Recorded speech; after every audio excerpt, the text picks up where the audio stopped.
On a gray Tuesday morning, the Citibank glowed with cold fluorescent light, its marble floor polished to a mirror sheen.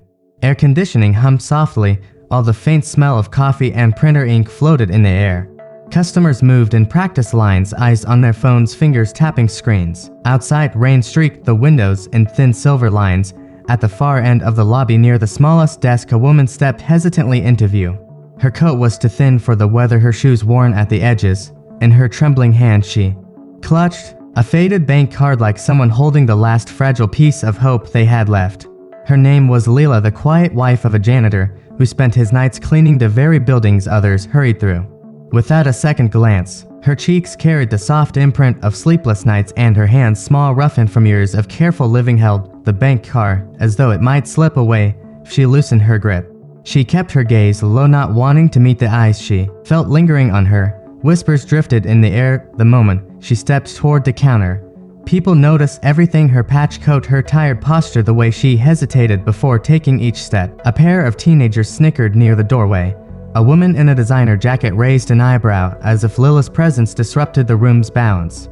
Leela swallowed hard, her voice barely rising above the hum of the lobby, and she approached the teller. "I just need to check my balance," she said, her words soft and fragile, almost apologetic. Her eyes glistened, but no tears fell, only the weight of uncertainty pressing down on her. Before the teller could respond, a sharp laugh cut through the room, too loud, too cruel for the quiet space. A man in an expensive charcoal suit stood just behind Leela, his gold watch catching the overhead lights like a signal flare. He tapped his polished shoe impatiently, eyes sweeping over her with the dismissive ease of someone used to being obeyed. "Checking your balance?" he said, voice dripping with amusement. "What, making sure there's still $5 left?" A few customers glanced over. Some looked away quickly, others smirked behind their phones. Leela's shoulders tightened. The card trembled between her fingers.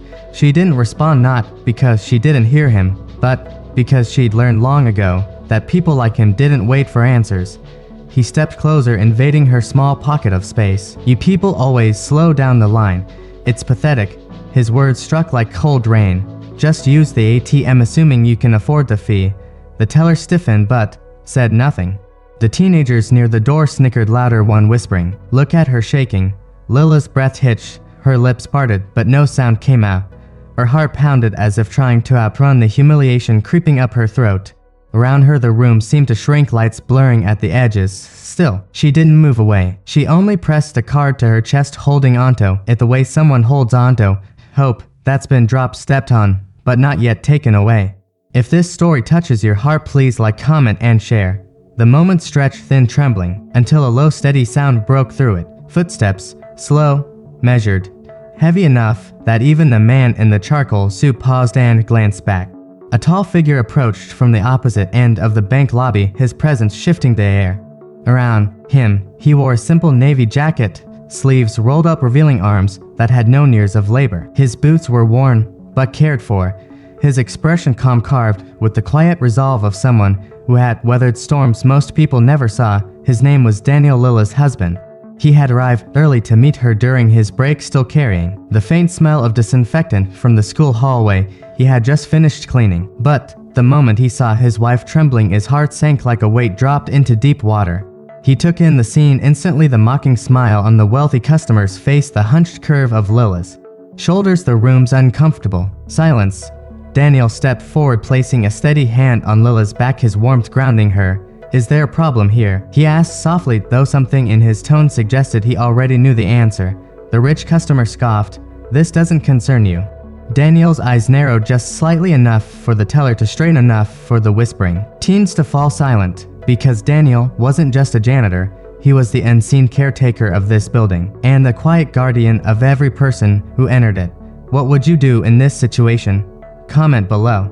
Daniel stepped closer, positioning himself gently but firmly between Leela and the man in the charcoal suit. His voice stayed calm, but a quiet strength threaded through every word. "My wife asked for help. That's all. There's no reason to speak to her that way." The rich customer rolled his eyes, but something in Daniel's steady presence made his confidence falter. The teller, encouraged, cleared her throat and motioned Leela forward. "Ma'am, let me check your balance," she said softly. Leela handed over the card, her fingers still trembling. The screen blinked once, then displayed the numbers. The teller's eyes widened. So did the customers nearby. The man in the suit leaned in and his smirk vanished. He stepped back as if the floor itself had shifted. The balance wasn't small. It wasn't even modest. It was life-changing money carefully saved from years of Daniel's double shifts, community donations for their daughter's surgery, and a recent inheritance from Lila's late aunt. Together it formed a number that silenced the entire lobby. Shame flushed the man's face. His jaw tightened, but no words came. The arrogance drained out of him like air leaving a punctured balloon. Lila's shoulders relaxed for the first time all morning. Daniel wrapped an arm around her, grounding her in the moment, restoring the dignity that had been stripped away minutes before. Witnesses exchanged glances, some embarrassed, some moved, and a few stepped forward to offer soft apologies. Kindness had reclaimed the room. Sometimes the measure of a person isn't found in the clothes they wear or the balance they carry, but in the way they treat those who seem to have less. In that quiet bank lobby, a simple moment revealed a powerful truth. Dignity doesn't belong to the wealthy, it belongs to everyone. And kindness, when chosen, has the strength to soften even the hardest edges of the world.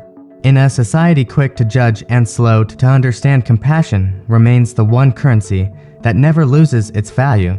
If this story warmed your heart or reminded you of the power of simple kindness, please take a moment to like, comment, and share it with someone who needs a little hope today. And don't forget to subscribe to Acts of Kindness for more true-to-life stories that restore faith in humanity, an act of compassion at a time.